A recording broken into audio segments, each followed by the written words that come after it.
Once upon a time, there was a man who was living in North Sumatra. He lived in a simple hut in a farming field.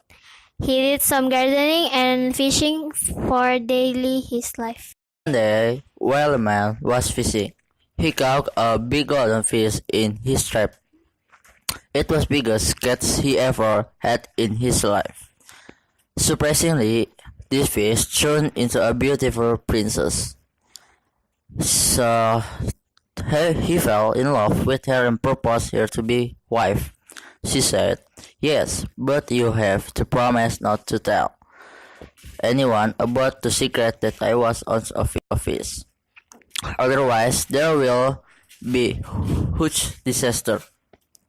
They met the deal and they got married, lived happily, and had a son.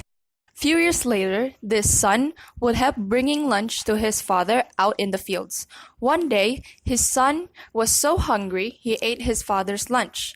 Unfortunately, he found out and got furious and shouted, "You son of a fish!" The son ran home and asked his mother. The mother started crying, felt sad that her husband had broke his promise.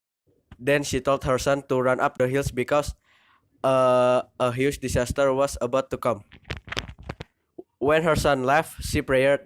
Soon there was a big earthquake, followed by non-stop pouring rain. The whole area got flooded and became like Toba. She turned into a fish again, and the man became the island of Samosir.